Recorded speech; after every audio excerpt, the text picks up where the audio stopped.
안녕하세요. 스페이스 뉴스 송민수입니다. 오늘도 박시수 우주 전문 기자와 함께하겠습니다. 안녕하십니까? 안녕하십니까? 네. 자, 그러면 오늘은 좀 어떤 소식을 준비하셨습니까? 바로 2024년에 주목해야 될 이슈들 정리 한번 해봤습니다. 알겠습니다. 자, 2024년 그러면 가장 먼저 이번에는 좀 우리나라 이야기부터 해볼까 하는데 2024년 대한민국 우주 분야에서는 좀 어떤 계획을 갖고 있을까요? 우선 우주 인터넷 있죠. 네. 그것이 한국에 도입되는 본격적인 한 해가 될 것이다. 스타링크요? 스타링크뿐만이 아니라 다른 어떤 우주 인터넷들이 있거든요. 그것이 한국에 본격적으로 진출하는 첫 번째 해가 될 것이다. 저는 그렇게 생각을 합니다. 그런데 그 스타링크와 관련된 소식은 2023년 올해에도 있었잖아요. 그렇죠. 2023년에 스타링크가 한국에 이제 지사를 설립을 하긴 했지요. 그런데 원래는 2023년 공급 시작이었지만 그것이 2024년으로 현재 연기된 상황이고요.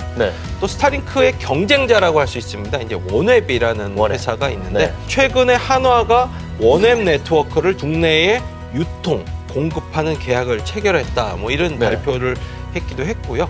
그리고 원웹이 현재 우리나라 정부와 공급 관련된 어떤 규제적인 승인 이런 것을 받는 절차에 있다라는 것도 발표가 된 바가 있습니다. 그래서 그것이 2024년에 어떻게 보면 현재 가장 어떤 주목받고 있는 우주 인터넷 시스템이죠. 스타링크와 원웹 두 개가 한국에 진출하는 어떤 원년이 될 것이다. 이렇게 볼 수 있겠습니다. 네, 자, 그 우주 인터넷도 좀 기대를 해보겠고요. 북한 이야기도 한번 해보고 싶습니다. 2023년에 첫 번째 위성을 남북한이 동일하게 첫 번째 정찰 위성을 발사를 했고, 그리고 2024년은 그 발사한 첫 번째 위성의 이제 운영이 본격적으로 진행되는 해와 동시에 두 번째 위성이 발사가 되지 않겠습니까? 사실 정찰 위성이란 게 하나 갖고서는 할 수 있는 건 굉장히 제약적일 수밖에 없죠. 그렇군요. 북한은 아직까지 뭐 언제 발사한다는 내용이 공개된 건 없습니다. 하지만 우리나라는 두 번째 위성이 이제 2024년에 발사될 예정이죠. 네, 그러기 위해서는 우리나라에는 우선은 이 우주청이 출범해야 하는 거 아닙니까? 안타깝게도 이게 2023년 원래 출범을 목표로 추진이 됐었지만 그랬죠. 뭐 사실상 안 됐죠. 왜냐면 국회에서 다양한 어떤 뭐 논의의 결과가 합의가 이루어지지 않았습니다. 결국은 이게 양당 간의 어떤 합의가 나오냐에 따라서 출범 시기는 좀 정해질 것 같습니다. 우주청 소식을 전해드릴 때마다 안타깝다, 답답하다라는 이런 말씀만 전해드리는 것 같은데 기분 좋은 소식으로 좀 넘어가 보겠습니다.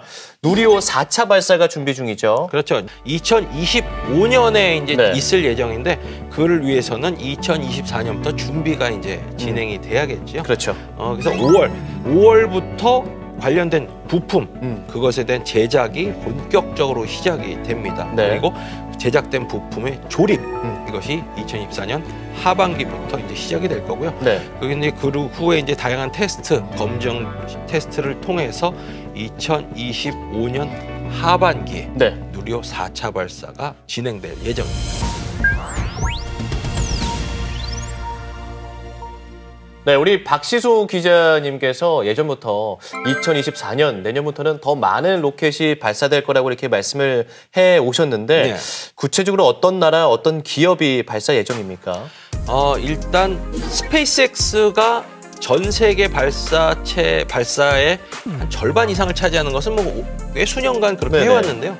2024년도 뭐 그런 상황이 지속될 것 같은데 숫자가 이미 또 어마어마합니다. 몇 번을 계획하고 있어요? 2024년 스페이스X의 목표 발사 횟수는 144회입니다. 웃음이 나와요. 로켓을 144번. 그걸 따져보면요. 한 달에 12번 쏘겠다는 겁니다. 그러니까 뭐 이틀, 3일꼴로 한 번씩 쏜다는 거 아니에요? 그렇게 쏘겠다는 것이 스페이스X의 목표고 2023년에 스페이스X의 목표는 100회였습니다. 그러니까 44%가 증감한 거죠. 대단하네요. 그럼 스페이스X만 이거냐? 이렇게 많이 쏠 것이냐? 그렇지 않죠. 라이벌 국가들도 있죠. 미국의 라이벌인 중국, 러시아, 그리고 유럽도 있겠죠. 한마디로 2024년은 어떻게 보면 하루 걸러 한 번쯤은 전 세계 어디에선가 로켓이 발사되는 해가 되지 않을까. 우리가 이렇게 생각을 해볼 수가 있는 거죠. 그렇군요. 그리고 이 스타쉽 또 내년에 발사 예정입니까? 그렇죠. 이 144회 중에는 스타쉽 3차 발사가 포함되어 있고요. 네. 뭐 1, 2차에서 실패는 했지만 기술적인 진보를 저희가 확인하지 않았습니까? 그렇죠. 그러다 보니까 3차 발사가 기대되는 것은 이번에는 한번 제대로 된 예정된 비행을 하지 않을까 한번 네. 우리가 기대를 해볼 수 있는 포인트가 있는 겁니다. 네. 아직까지 이제 언제 발사할지 예정이 나오진 않았습니다. 하지만 뭐 분명히 2024년에 발사는 있을 건데 이것이 굉장히 종용하고 있는 3차가 반드시 성공해야 된다. 굉장히 기도하고 있는 곳이 있으니 바로 그게 나사입니다. 나사. 왜냐하면 2025년으로 예정된 네.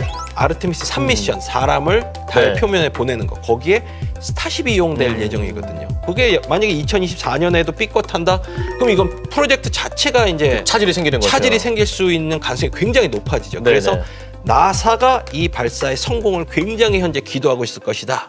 이렇게 말할 수 있습니다. 그리고 또 요즘에 이 우주 산업에서 어깨가 많이 올라가 그렇죠. 있는 인도. 그렇죠. 인도도 궁금합니다. 인도 가만히 있을 수 없죠. 네. 정부뿐만이 아니라 인도에도 많은 민간 발사체 기업이 있는데요. 그중에 주목받는 회사가 스카이루트 에어로스페이스라는 회사인데요. 네네. 이 회사의 첫 번째 준궤도, 그러니까 우주 이하에 가는 준궤도 발사가 2023년에 성공을 했습니다. 그리고 첫 번째 궤도 발사, 우주 발사가 2024년에 있을 네. 예정이고요. 그리고 아그니쿨 코스모스라는 또 인도 회사가 있는데 이 회사는 또 특징이 뭐냐면 3D 프린터로 로켓을 만드는 회사입니다. 네네. 그만큼 그 로켓 제작의 가격을 굉장히 떨어뜨릴 어떤 잠재력을 갖고 있는 회사인데 이 회사의 첫 번째 발사도 바로 2024년에 예정되어 있습니다. 네, 인도가 러시아도 실패한 달 남극 탐사에 성공하면서 전 세계적으로 주목을 받았습니다. 달을 향한 지구인들의 이런 도전, 어떻게 보면 좀 무한 도전이라고 할 수 있겠는데 내년에도 계속해서 이어집니까? 그렇죠. 계속 달 탐사는 이어지고 있고요. 네. 근데 여기서 주목해야 될 점은 사람이 이번에는 간다는 거죠. 사람이? 예. 아르테미스 2 미션입니다. 2024년 말 정도에 발사될 예정인데요. 네네. 이것은 이제 달에 착륙하지는 않고 사람을 태운 우주선이 달을 이렇게 한 바퀴 돌고 오는 겁니다. 이걸 통해서 우주선의 다양한 어떤 그 성능 검증이랄까요? 기술 네. 검증을 해서 이것을 기반으로 2025년에 사람을 이제 착륙시키겠다. 아르테미스 3 미션에서. 네. 그 어떤 전초전이죠. 그래서 이 미션이 있을 예정이고요. 그러면 뭐 우주인은 누가 가는 겁니까? 4명이 이미 발표가 됐습니다. 아하. 미국인 3명과 네. 캐나다 사람 1명, 총 4명이 발표가 네, 됐죠. 네. 예. 그러면 뭐 이 네 분 가운데 좀 특징적으로 주목해야 할 만한 뭐 그런 이야기도 있나요? 네, 뭐 여성 비행사와 흑인 비행사가 오, 이제 흑인 포함이 비행사. 됐습니다. 네. 비록 이제 그 달 착륙은 아니지만 어쨌든 달까지 가는 유인 비행에 있어서의 어떤 다양성이라 해야 될까요? 네.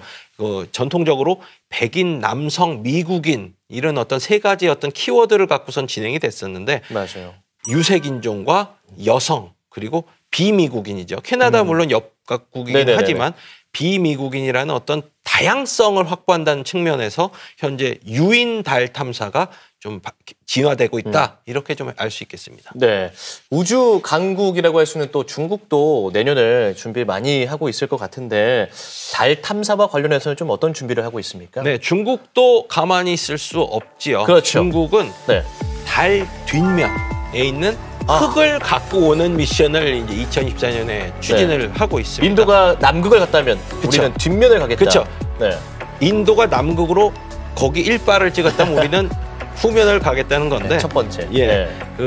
사실 중국은 인류 최초로 달 후면에 착륙을 성공한 나라입니다. 2019년에 네. 창어 4호가 네. 달 후면에 착륙을 했고 거기서 이제 로버가 나와서 현재도 작동을 하고 있어요. 네네. 다양한 활동을 하고 있는데 이번에는 가서 거기 현지 샘플을 들고 오겠다라는 것이 이제 또 한 번 진전된 모습입니다. 그렇겠네요. 네. 그 외에도 뭐 다른 나라도 달 탐사에 도전장을 내밀고 있죠. 네.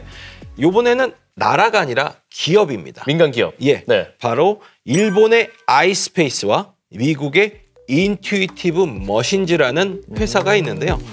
일본 아이스페이스 같은 경우는 2023년에 첫 번째 도전을 했다가 착륙을 실패했지요. 네. 그거의 두 번째 미션이 2024년에 예정되어 있고요. 그리고 미국의 인투이티브 머신즈는 첫 번째 달 착륙선 미션입니다. 이것을 원래 2023년에 예정되어 있었는데 네. 예, 1월 정도로 빠르면 1월 정도에 발사할 예정입니다. 네, 스타링크와 그리고 이 휴대전화가 직접 연결이 되는 시대가 왔습니다. 비행기에서도 이제는 뭐 스타링크를 사용한다는 이야기가 있던데 전 세계적으로 이 우주 인터넷 사용 이거에 대해서는 좀 얼마 남지 않아 보이네요. 그렇죠. 이제 우주 인터넷이라는 것은 이미 보급이 많이 됐고 네네. 이제 거기서 통상적인 우주 인터넷의 사용은 위성과 수신 안테나를 통해서 받아서 이렇게 우리가 사용하는 거였는데 네네. 이제 주목할 점은 위성과 휴대전화, 특수한 휴대전화가 아닙니다. 우리가 쓰고 있는 휴대전화와 직접 통화가 된다는 거죠. 네. 한마디로 이제 굉장히 뭐 간편하게 우리가 위성을 이용할 수 있겠다는 것이 되는데 그 의미가 있는데요. 네. 스타링크가 2024년부터 핸드폰과 직접 연결되는 서비스를 시작을 합니다. 네. 이제 시작은 이제 미국의 이제 T-모바일이라는 회사가 있어요. 네. 우리나라 무슨 이동통신사와 네. 같은 건데 거기에 가입된 휴대전화로 한정해서 시작을 하는데 그 후에 이제 차츰 이제 가입 통신사를 네. 넓힐 예정이고요. 네. 첫 번째는 문자 메시지만 가능하게 된다고 합니다. 네. 그리고 2025년부터 음성과 데이터 통신 이것이 이제 다 가능한 건데 네. 이게 꼭 스타링크만 되는 건 사실 아닙니다. 이제 그 외에도 SAT 스페이스 모바일, 뭐 링크 글로벌 이런 어떤 동일한 서비스를 제공하려고 하는 회사들이 이미 많이 있고요. 근데 여기에 삼성 갤럭시 핸드폰도 투입이 될 수 있습니다. 그렇습니까? 예, 그 AST 스페이스 글로벌이라는 미국 회사인데요. 네네. 성능 검증 테스트를 했는데 네. 거기에 삼성 갤럭시 핸드폰이 사용이 됐습니다. 그 말은 삼성 전화기도 이러한 기능을 제공할 수 있는 기술적인 준비는 완료됐다라는 의미가 되는 우주 인터넷, 갤럭시 뭔가 뭐 이름도 네. 굉장히 잘 어울려요. 그렇죠. 네.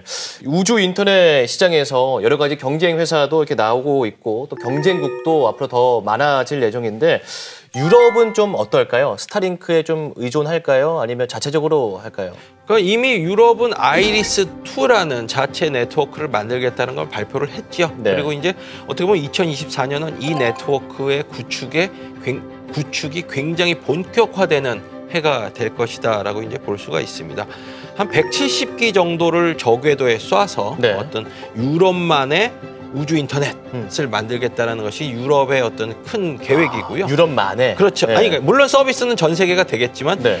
우리가 운영권과 소유권을 갖고 있는 네트워크를 이제 갖고자 하는 것이 이제 큰 목적인 거죠. 네. 그래서 2024년은 이 아이리스2 네트워크의 구축에 어떻게 보면 굉장히 중요한 본격적으로 시작되는 해가 되겠죠. 네, 스페이스 뉴스 오늘은요 2024년에 주목할 뉴스에 대해서 알아봤습니다. 로켓 발사가 역대급으로 예정되어 있고요. 우주 인터넷이 가능해지는 시대가 내년을 기점으로 점점 이제 다가오고 있는데요. 우주가 이제는 점점 더 가깝게 느껴지네요. 그렇죠. 이제 제가 예전에도 말씀드렸는데 앞으로 우주가 네. 우리의 삶에 미치는 영향은 앞으로 계속 커질 것입니다. 그것을 이제 여러분들이 점점 피부로 느끼는 시간이 다가올 거고요. 2024년은 2023년보다 그것을 보다 더 느끼게 되는 한 해가 될 것이다. 저는 그렇게 생각을 합니다. 네, 알겠습니다. 우주에 대한 모든 궁금증을 풀어드리는 시간 스페이스 뉴스. 저는 여기서 인사드리겠습니다. 시청해주신 여러분 고맙습니다.